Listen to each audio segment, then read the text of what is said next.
ओला dock YouTube channel को subscribe करें और बेल आइकॉन को दबाना मत भूलें। अस्सलाम वालेकुम, मेरा नाम डॉक्टर माला शाहानी है। मैं एज अ कंसल्टेंट गायनेकोलॉजिस्ट हर किस्म के गायनी के प्रॉब्लम्स जो औरतों में होते हैं उनके एक्सपर्टीज़ रखती हूँ, जिसमें आ जाता है 9 महीने एक प्रेग्नेंट औरत का मुआयना, उससे रिलेटेड कोई भी कॉम्प्लिकेशंस, डिलीवरी और सिजेरियन सेक्शन, हर किस्म के ऑपरेशन करना, जिसमें बच्चेदानी में कोई रसोली, अंडेदानी की रसोली या फिर औरतों के कैंसर के हवाले से कोई भी ऑपरेशंस, कोई भी कंसल्टेशन, हर किस्म की एक्सपर्टीज़ रखती हूँ।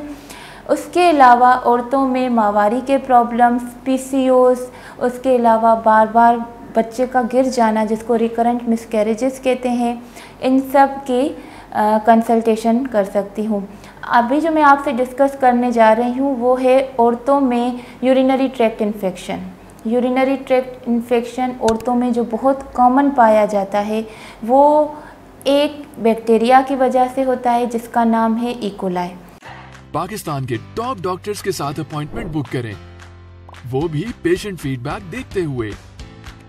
लाखों लोगों की तरह पाकिस्तान के सबसे बड़े डॉक्टर नेटवर्क का फायदा उठाएं और आज ही ओला डॉक ऐप डाउनलोड करें। ओला डॉक, डॉक्टर का अपॉइंटमेंट आसानी से। एक यूरिनरी ट्रैक्ट इन्फेक्शन बना होता है किडनी से, यूरिनरी ब्लैडर से और यूरिथ्रा से।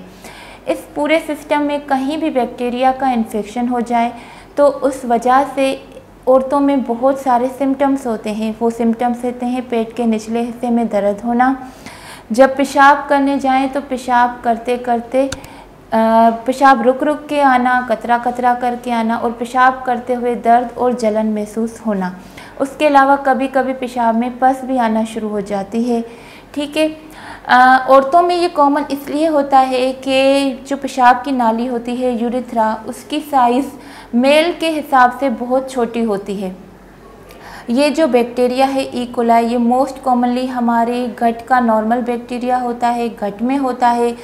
लेकिन जब हम अपने नीचे के हिस्से की सफाई नहीं रखते वॉशरूम यूज़ करने के बाद या इंटरकोर्स के बाद, तो इसका इन्फेक्शन जो है वो पेशाब के रास्ते में हो जाता है और मुख्तलिफ़ किस्म के सिम्टम्स होते हैं।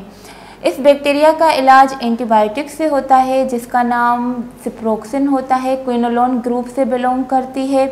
उसके अलावा ये पहली बात तो ये बैक्टीरिया का इन्फेक्शन होना ही नहीं चाहिए। उसके लिए हमें अपनी लाइफ में कुछ चेंजेस लाना पड़ते हैं। सबसे पहले और बहुत इम्पोर्टेंट, पानी का इंटेक, अपना वाटर इंटेक अच्छा रखें। दिन में 1 से 1.5 लीटर पानी ज़रूर पीना चाहिए ताकि वो फ्लश होता रहे। दूसरा, पेशाब को रोके नहीं। जब भी आपको पेशाब करने की अर्ज हो, पेशाब ज़रूर पास करने जाएं, क्योंकि जब पेशाब रोकते हैं वहाँ पे स्टैटिक वाटर की वजह से, यूरिन स्टेटस की वजह से भी इन्फेक्शन होने का रिस्क ज़्यादा होता है। उसके अलावा आप जब भी टॉयलेट यूज़ करें उसको वाटर से फ्लश करने की ज़रूरत होती है। उसके अलावा क्रैनबेरी जूस, अपनी डेली लाइफ में फ्रेश फ्रूट्स के जूस और क्रैनबेरी जूस पीने की आदत डाल दें। Thank you for watching my video. If you want to consult with me for any gynecological problem तो आप ओला डॉक के ज़रिए मेरी अपॉइंटमेंट ले सकते हैं। उसके अलावा बेबी हॉस्पिटल में रोज़ाना पीर से हफ्ते तक सुबह 9 बजे से दोपहर के 1 बजे तक मुझे विज़िट कर सकते हैं और अल्तमश जनरल हॉस्पिटल में भी मुझे विज़िट कर सकते हैं।